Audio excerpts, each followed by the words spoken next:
নমস্কার, আমি প্রিয়তা। শুরু করছি উত্তরের সংবাদ। প্রথমেই আজকের বিশেষ সংবাদ। 15 ডিসেম্বরের মধ্যে পুরসভার থেকে জলপাইগুড়ি দিনবাজার মার্কেট কমপ্লেক্সে সকল ব্যবসায়ীদের ব্যবসা শুরু করার নির্দেশ দেওয়া হয়েছিল। পাশাপাশি ফুটপাতে ব্যবসায়ীদেরও করা হয়েছিল সতর্ক। বাস্তবায়ন দেখতে আধিকারিকদের নিয়ে সোমবার বাজার পরিদর্শন পুর প্রতিনিধিদের।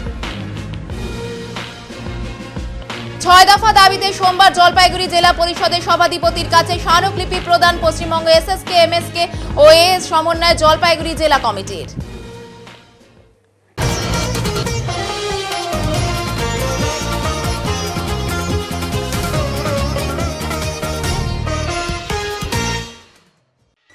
সুনীতিবালা সদর উচ্চ বালিকা বিদ্যালয়ের প্রাথমিক বিভাগে প্রাক প্রাথমিকের জন্য ফর্ম তুলতে ভোর থেকেই অভিভাবক অভিভাবিকাদের ভিড় লক্ষ্য করা গেল স্কুল গেটের সামনে। সদর গার্লসের প্রাথমিক বিদ্যালয়ে প্রাক প্রাথমিকের জন্য আজ থেকে 3 দিন ভর্তির ফর্ম দেওয়া শুরু হলো। 3 দিন চলবে এই ফর্ম দেওয়ার কাজ। আগামী 22 ডিসেম্বর হবে লটারির প্রক্রিয়া।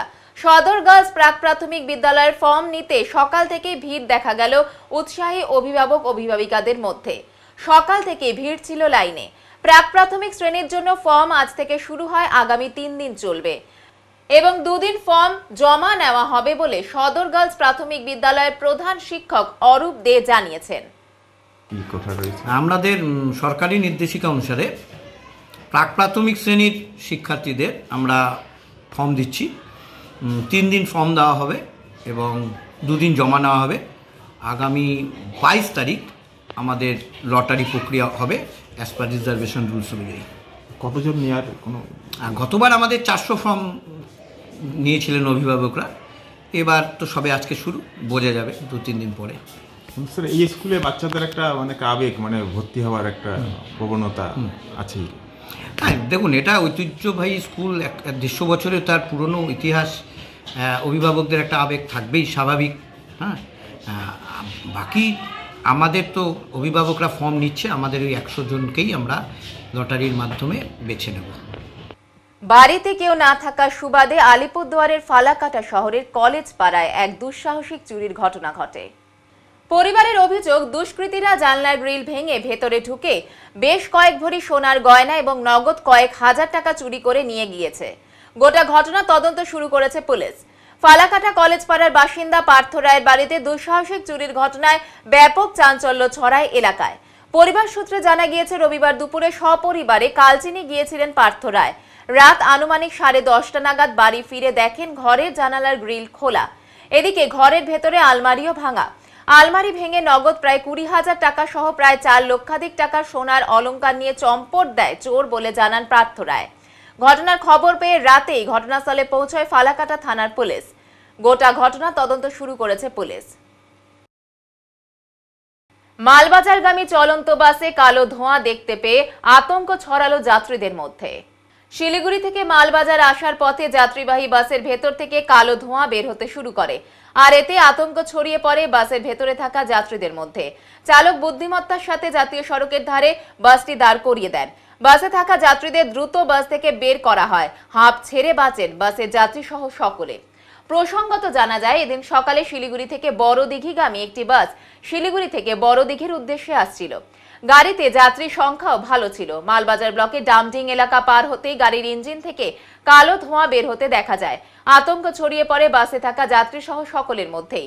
চালক দ্রুত গাড়িটি দাঁড় করিয়ে দিলে সকল যাত্রীদের বাস থেকে নামিয়ে আনা হয়। জানা গিয়েছে, শর্ট সার্কিট থেকে এই সমস্যা তৈরি হয়েছে।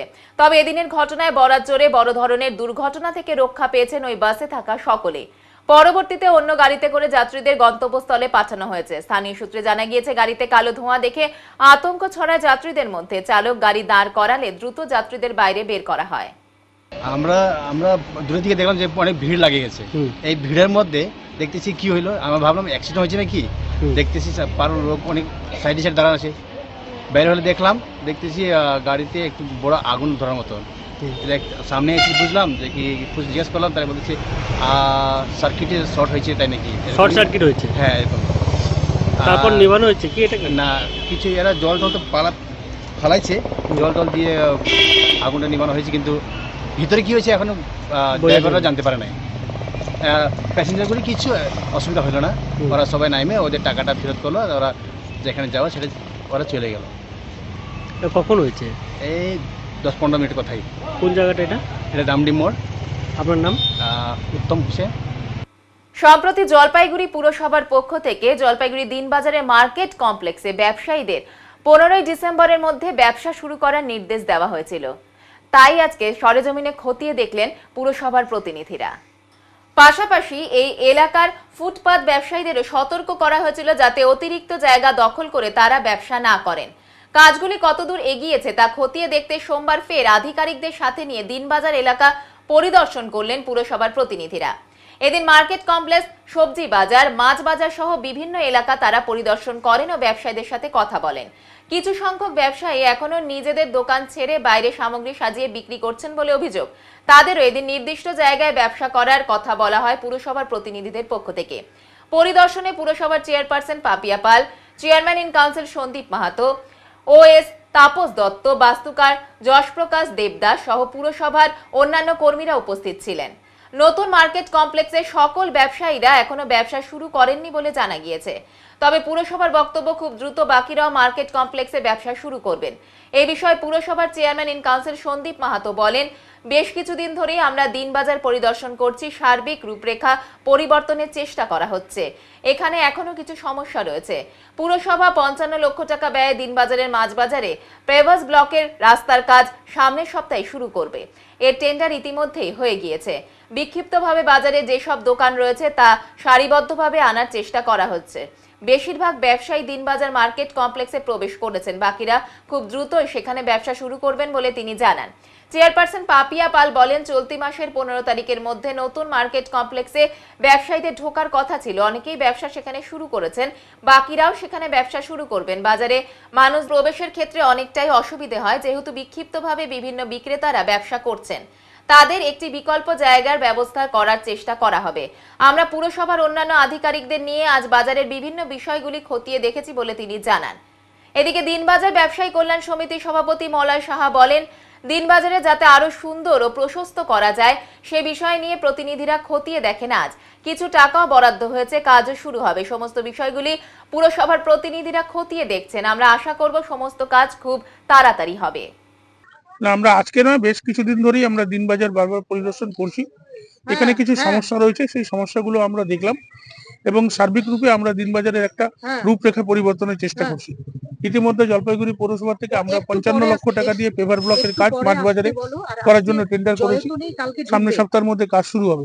আর বিক্ষিপ্তভাবে যে দোকানগুলো এদিক ওদিক বসে রয়েছে, চলাচলের পক্ষে বা যারা বাজার করতে আসে তাদের যাতায়াতের পক্ষে অসুবিধা, সেইগুলোকে আমরা একটা সারিবদ্ধভাবে একটা সিস্টেমের মধ্যে দিয়ে আনতে চাচ্ছি। সেই প্রয়াসের জন্যই আমাদের আজকে এখানে আসা। কিছু সমস্যা রয়েছে, সেগুলো ব্যবসায়ীদের সঙ্গেও কথা বলবো এবং তাদের সঙ্গে কথা বলে কেউ যাতে ডেপ্রাইভ না হয় তাদের সঙ্গেও কথা বলে আমরা সুনিয়োজিত পদ্ধতিতে ভালো মতো যাতে হয় সেটা আমরা চেষ্টা করব। তাতে অনেকে সহযোগিতা করেছে, তার জন্য ব্যবসায়ীদের আমরা জলপাইগুড়ি পৌরসভা থেকে অভিনন্দন জানাচ্ছি এবং আমার বিশ্বাস যে সার্বিক উন্নয়নের ক্ষেত্রে সকলেই সহযোগিতা হবে। বিক্ষিপ্তভাবে 2-4 জন থাকে, তাদের সঙ্গে আবার কথা বলা হবে এবং নিশ্চিতভাবে আমরা বলতে পারি যে প্রত্যেকেই পৌরসভাকে সহযোগিতা করবে। সেটা মালবাজারে, মাছ বাজারে যেটা পরিকল্পনা রয়েছে সেটা এনবিডিডি মাধ্যমে আমরা একটা প্রপোজাল পাঠিয়েছিলাম।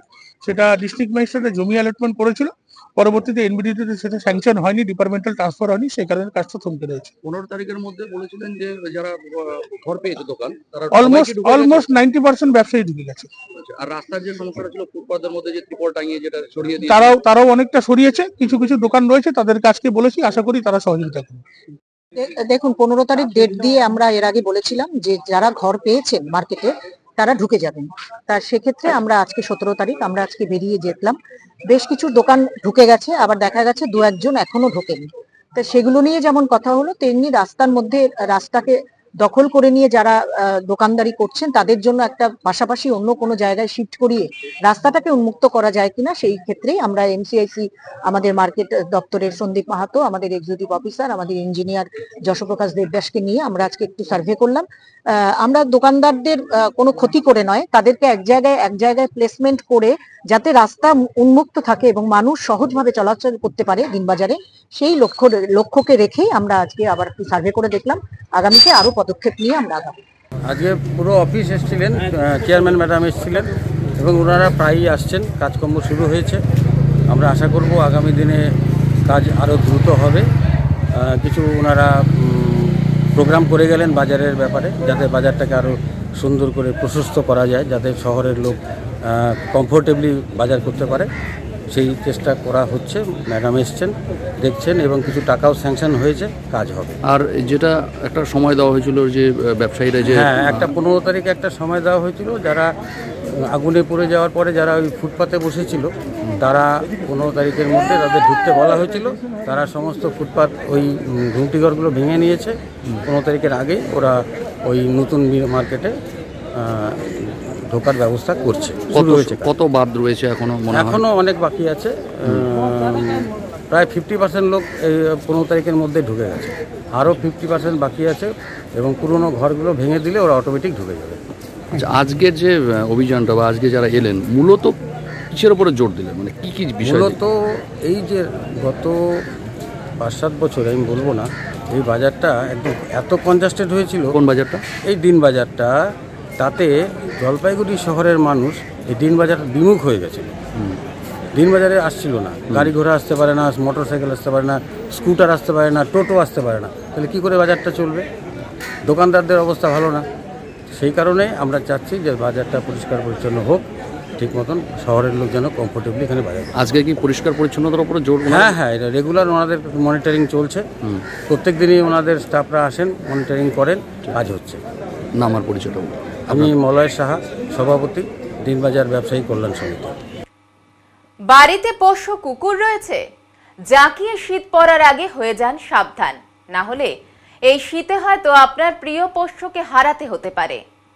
এই শীতে আপনার প্রিয় পোষ্য কুকুরের বিশেষ যত্নের প্রয়োজন রয়েছে। কিভাবে যত্ন নেবেন আপনার প্রিয় পোষ্যের, শুনে নিন বিশেষজ্ঞদের কাছ থেকে। হাসপাতালের বিশিষ্ট পশু চিকিৎসকের কথায়, ডিস্টেম্পার ভাইরাসে বাড়ির পোষ্য আক্রান্ত হলে তার প্রথম উপসর্গ সাধারণত তাদের চোখ থেকে পুঁজের মতো স্রাব, জ্বর, ক্ষুধা হ্রাস এবং পরিষ্কার নাসাল স্রাব হতে পারে। সংক্রমণের প্রায় 3 থেকে 6 দিন পরে কুকুরের জ্বর দেখা দিতে শুরু করে।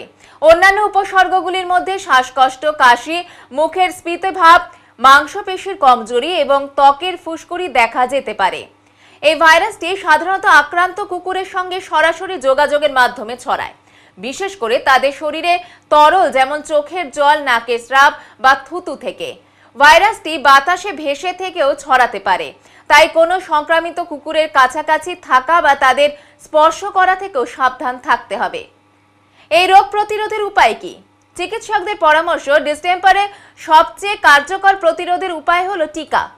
কুকুরকে তাদের বয়স অনুযায়ী নিয়মিত ভ্যাকসিনেশন করানো উচিত। এছাড়াও আক্রান্ত কুকুরের কাছাকাছি যাওয়া বা তাদের সঙ্গে যোগাযোগ থেকে বিরত থাকা উচিত। এরই সঙ্গে বাড়তি সুরক্ষা হিসেবে পোষ্যদের থাকার জায়গা উষ্ণ, শুকনো ও সুরক্ষিত রাখুন। শীতে গরম কম্বল বা পশমের বিছানা ব্যবহার করতে দিন। ঠান্ডা বাতাস থেকে তাদের রক্ষা করতে ঘরের দরজা জানলা ঠিকমতো বন্ধ রাখুন। পোষ্যদের থাকার জায়গা ও তাদের ব্যবহৃত জিনিস নিয়মিত পরিষ্কার করুন। মাটি বা নোংরা জায়গায় যেন তারা কম সময় কাটায় তা নিশ্চিত করা অবশ্যই জরুরি। যেই ভাইরাসটা কুকুরের শরীরে মানে অনেক সিস্টেমে এফেক্ট করে, যেরকম গ্যাস্ট্রোইন্টেস্টাইনাল সিস্টেম এফেক্ট করে, নার্ভাস সিস্টেম এফেক্ট করে এবং রেসপিরেটরি মানে লাংসেও এফেক্ট করে। আর এই রোগে কি মানে কিভাবে বুঝবে যে এই রোগ হয়েছে বা কিভাবে এই রোগের কোনো ক্ষতি হতে পারে কি? এই সাধারণত ক্যানাইন ডিস্টেম্পার ভাইরাস একটা ভাইরাস ঘটিত রোগ, এর ভাইরাসের কোনো চিকিৎসা সেরকম নেই। যার জন্য এই রোগ হলে যেটা বোঝা যায় যে সিমটমগুলো দেখে, যেরকম প্রচণ্ড অনেক সময় সর্দি, মানে ডিফারেন্ট টাইপের, যেরকম যদি গ্যাস্ট্রোইন্টেস্টাইনাল ফর্ম হয় তাহলে কী হবে, যে পায়খানা হবে, বমি হবে। যদি রেসপিরেটরি ফর্ম হয় তাহলে প্রচণ্ড নাক দিয়ে শ্লেষ্মা আসবে, কফ হবে, কাশি হবে। আর যদি নার্ভাস ফর্ম হয় তাহলে কুকুরগুলো কিন্তু অনেক সময় রাস্তাঘাটে দেখতেও পাবেন যে কুকুরগুলো কেঁপে কেঁপে পড়ে যাচ্ছে বা কেঁপে কেঁপে চলছে, বা অনেক সময় পিছনে পা প্যারালাইসিস হয়ে গেছে, সামনে পা ঘেসে ঘেসে চলছে। এগুলো কিন্তু এই ক্যানাইন ভাইরাসেরই মানে ডিস্টেম্পার ভাইরাসেরই সিমটম। এটা কি শীতকালীন কি বেশি হয় কি? এটা শীতকালীন এই জন্য বেশি হয় কেন, ক্যানাইন ডিস্টেম্পার ভাইরাসের ক্যারেক্টারিস্টিক্স হচ্ছে যে বেশি গরম পড়লে কিন্তু এই ভাইরাসটা অতটা সার্ভাইভ করতে পারে না। এই ভাইরাসটা সার্ভাইভ করে এনভায়রনমেন্টে যেখানে ড্যাম্প এবং কোল্ড কন্ডিশনস থাকে, যার জন্য এই সময় যেটা ড্যাম্প কোল্ড কন্ডিশনস আছে, যার জন্য ভাইরাসটা কিন্তু এনভায়রনমেন্টে মানে আমাদের বাতাবরণে অনেক দিন ধরে থেকে যেতে পারে আর এফেক্ট করতে পারে। এটা কি করা উচিত? যাদের বাড়িতে পোষ্য রয়েছে, যাদের বাড়িতে পোষ্য আছে তাদেরকে যে ভ্যাকসিনটা আমরা বলে দিই করতে, ক্যানাইন ডিস্টেম্পারের ভ্যাকসিন আছে। কম্বাইন ভাইরাস থাকে বিভিন্ন রোগের সঙ্গে, ক্যানাইন ডিস্টেম্পারের ভাইরাসের রোগেরও ভ্যাকসিন থাকে। এই ভ্যাকসিনটা অবশ্যই দিতে হবে, প্রতি বছর ভ্যাকসিন করে যেতে হবে। আর একটা ব্যাপার হচ্ছে যে ভ্যাকসিন করলেও যে রোগ হবে না তা নয়। যেরকম আপনারা করোনা পিরিয়ডেও দেখেছেন যে করোনার ভ্যাকসিন করা সত্ত্বেও করোনা হয়েছে। তার পিছনে কারণ হচ্ছে যে ভ্যাকসিন যখন দেওয়া হচ্ছে তখন যাকে ভ্যাকসিন দেওয়া হয়েছে সে কুকুরটার শারীরিক অবস্থা যদি সুস্থ থাকে, পিক সুস্থতা থাকে, তবেই ভ্যাকসিন কাজ করে। যদি পেটে কৃমি থাকে, যদি অন্য কোনো রোগ থাকে, তাহলে ভ্যাকসিন কিন্তু ভালো কাজ করে না। এই জন্য আমরা বলি যে ভ্যাকসিন করার আগে কৃমির ওষুধটা অন্তত অবশ্যই খাওয়াবেন, তারপরে ভ্যাকসিনটা করবেন, যাতে ভ্যাকসিনের কাজটা ভালো হয়। এতে মানুষের কোনো প্রভাব পড়তে পারে? না, ক্যানাইন ডিস্টেম্পার ভাইরাসের মানুষের সঙ্গে কোনো সম্পর্ক নেই। এবার নিয়ে নিচ্ছি ছোট্ট একটি বিরতি, সঙ্গে থাকুন, ফিরে আসছি একটু পরে। সব সময় সব দিকের সব খবর পেতে সাবস্ক্রাইব করুন, বেল আইকনটি প্রেস করে আপডেট থাকুন।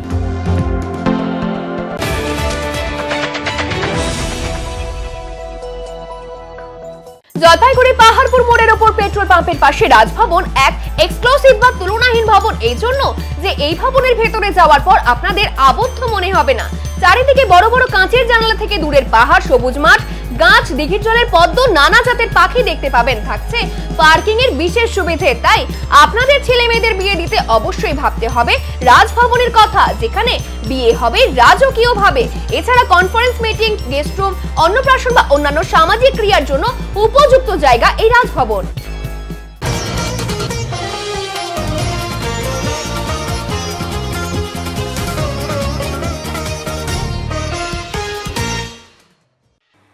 দফা দাবির ভিত্তিতে শিক্ষকেরা স্মারকলিপি তুলে দিলেন জলপাইগুড়ি জেলা পরিষদের সভাধিপতির হাতে।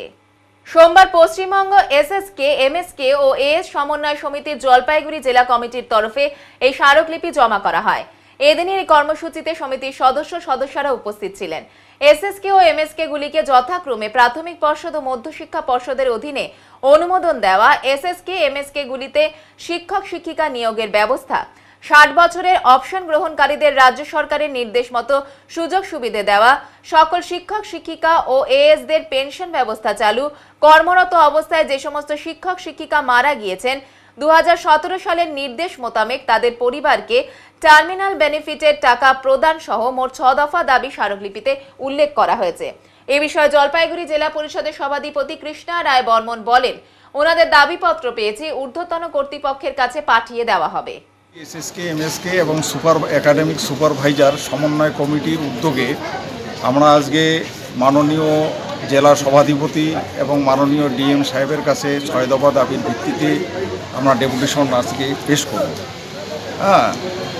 তো আমরা এখন আমাদের সভাধিপতির সাথে আলোচনা চলছে। কি দাবি আপনাদের মূলত? দাবি হচ্ছে এই যে সরকার যারা 60 বছরের একটা অপশন ঘোষণা করেছিল, যে যারা 60 বছর নেবে তাদেরকে হাই স্কুলের পার্শ্ব শিক্ষকদের সমান সুযোগ সুবিধা দেওয়া হবে, কিন্তু আজ পর্যন্ত কোনো ঘোষণা করতে পারেনি। আর তাছাড়া আমরা তো বেতন পাই না, আমরা পাই একটা সাম্মানিক। এই সাম্মানিক দিয়ে আমরা আমাদের মানে পরিবারের যে চাহিদা, ন্যূনতম চাহিদা, সেটাও আমরা পূরণ করতে পারি না। আর এই অনারিয়ামটাও পাই আমরা অনিয়মিতভাবে।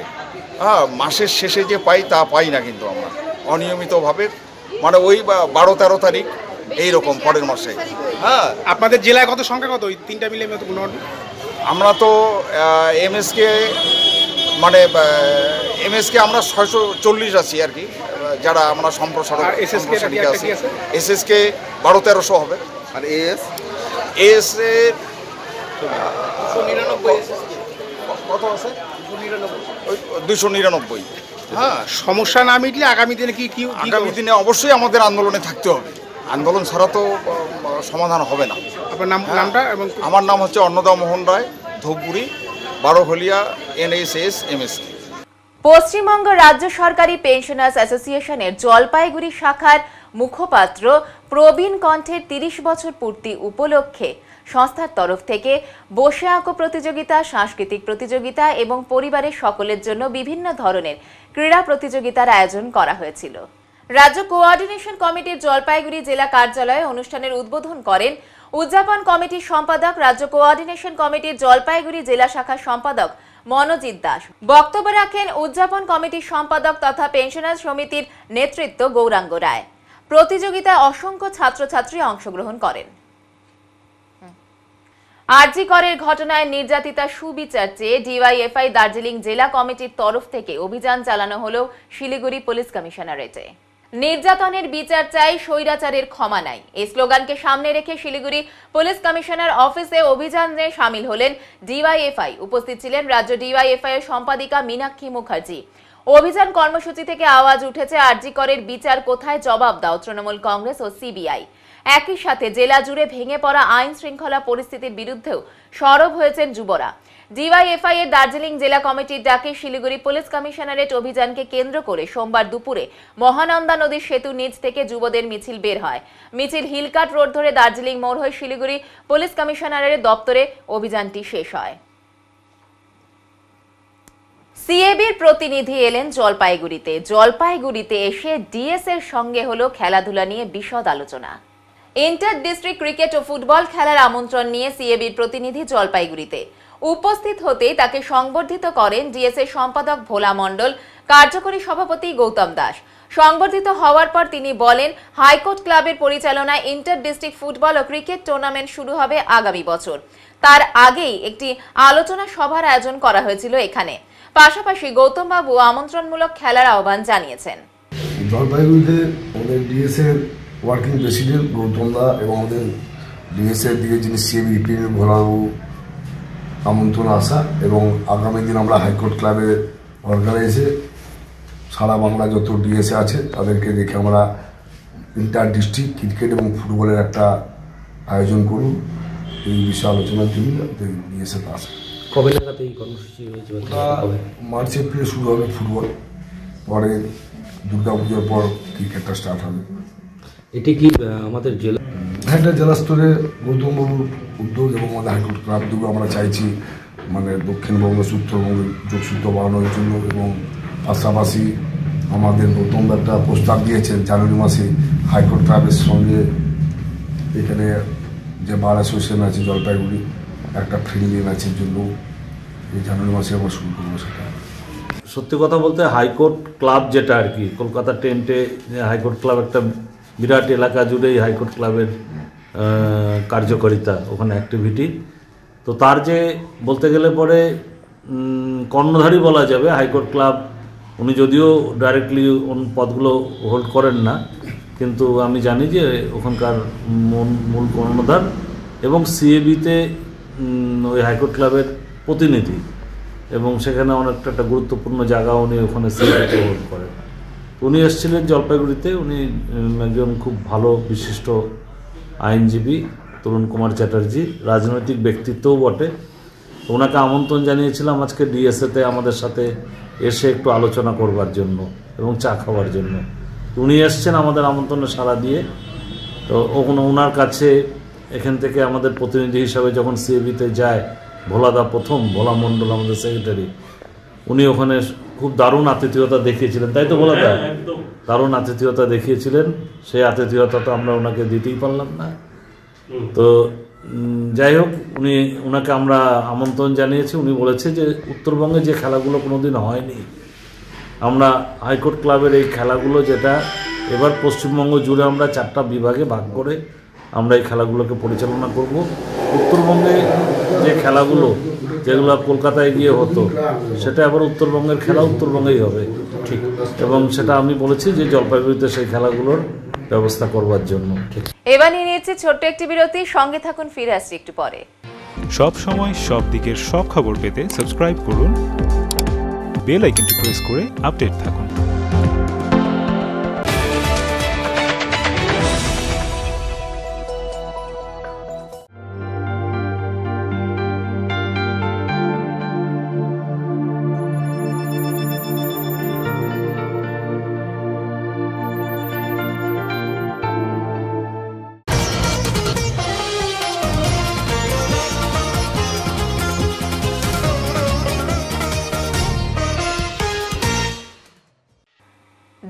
ডুয়ার্সের সীমানায় যে কোনো পর্যটক এলেই এক অপূর্ব দৃশ্য তাদের চোখে পড়বে।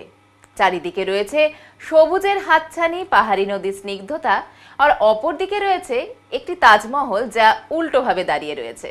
হ্যাঁ, ঠিক এইভাবেই উল্টো তাজমহলই এখন আকর্ষণের কেন্দ্রবিন্দু হয়ে দাঁড়িয়েছে নাগরাকাটার কলাবাড়িতে। যদিও তাজমহল ভারতের ইতিহাসের অন্যতম বিখ্যাত স্থাপত্য, কিন্তু ডুয়ার্সে যে তাজমহল তৈরি হয়েছে তা একেবারেই ভিন্ন। এই তাজমহলটি পুরোপুরি উল্টো। স্বাভাবিক তাজমহল যেখানে বিশাল গম্বুজ মাথার উপরে থাকে, সেখানে এই তাজমহলে তার স্থান নিচে, তার ওপরে ঝুলছে আয়না, আর আশেপাশের পরিবেশ তার প্রতিফলন দেখাচ্ছে। এই অদ্ভুত ও দুর্দান্ত স্থাপনা তৈরি করতে সময় লেগেছে ঠিক 12 মাস। 12 জন শ্রমিক একত্রিত হয়ে একেবারে নিপুণভাবে কাজ করেছেন। প্রকল্পটির দায়িত্বে থাকা সংস্থার কর্ণধার জানিয়েছেন, এই উদ্যোগ ডুয়ার্সে এক নতুন পর্যটন কেন্দ্র হিসেবে তুলে ধরতে সাহায্য করবে। এমনকি কলাবাড়ির ডায়না নদীর তীরে এই তাজমহল যে কোনো পর্যটকদের মনে মুগ্ধতা সৃষ্টি করবে, বিশেষ করে যারা ইতিহাস, সংস্কৃতি বা স্থাপত্যে আগ্রহী। এই উল্টো তাজমহল ডুয়ার্সে এমন এক স্থান হয়ে উঠবে যেখানে মানুষ কেবল সৌন্দর্য উপভোগ করতেই আসবে না, বরং একেবারে ভিন্ন রকমের পরিবেশের মধ্যে প্রবাহিত হতে পারবে। এটা যেন প্রকৃতির সাথে মানুষের তৈরি সৌন্দর্যের এক মেলবন্ধন। मेरा नाम चित्रा कुमार राय है। किधर से आया? नेपाल से।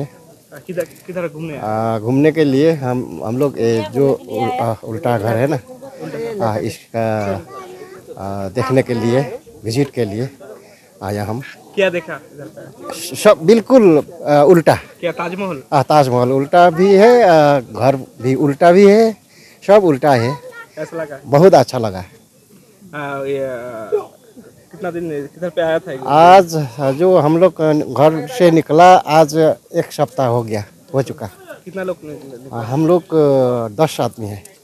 एक विनोदन पार्क है ये, तो पर्यटक बहुत ज़्यादा आता है। तो पर्यटक तारने के लिए मैंने पहले एक उल्टा घर बनाया था, जो पर्यटक ने अच्छा से लिया, और बहुत पर्यटक आता है इसको देखने के लिए। तो उसी हिसाब से नया कुछ करने के लिए, ताकि डुआर्स में ज़्यादा पर्यटक हम ला सके, इसीलिए हम लोग एक उल्टा ताजमहल बना दिया। कंट्रोवर्सी होगा कि ये ताजमहल लेके? ये देखिए, सबका अपना अपना माइंड है, अपना अपना सोच है।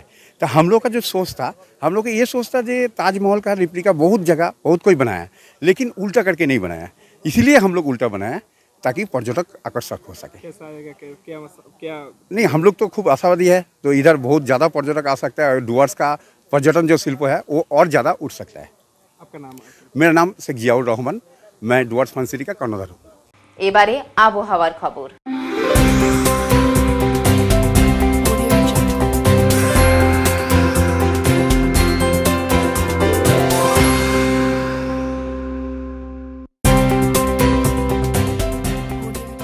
কেন্দ্রীয় আবহাওয়া দপ্তরের জলপাইগুড়ি কেন্দ্র থেকে পাওয়া তথ্য অনুযায়ী সোমবার দিনে সর্বোচ্চ তাপমাত্রা ছিল 28 ডিগ্রি সেলসিয়াস ও সর্বনিম্ন তাপমাত্রা ছিল 11 ডিগ্রি সেলসিয়াস। শেষ করবার আগে আজকের বিশেষ বিশেষ সংবাদ আরো একবার। 15 ডিসেম্বরের মধ্যে পুরসভার থেকে জলপাইগুড়ি দিনবাজার মার্কেট কমপ্লেক্সে সকল ব্যবসায়ীদের ব্যবসা শুরু করার নির্দেশ দেওয়া হয়েছিল। পাশাপাশি ফুটপাতে ব্যবসায়ীদেরও করা হয়েছিল সতর্ক। বাস্তবায়ন দেখতে আধিকারিকদের নিয়ে সোমবার বাজার পরিদর্শন পুর প্রতিনিধিদের। 6 দফা দাবিতে সোমবার জলপাইগুড়ি জেলা পরিষদের সভাধিপতির কাছে স্মারকলিপি প্রদান পশ্চিমবঙ্গ এসএসকে, এমএসকে ও এএস সমন্বয়ে জলপাইগুড়ি জেলা কমিটির। উত্তরের মন পরিবেশিত উত্তরের সংবাদ এখনকার মতো এই পর্যন্তই। নমস্কার।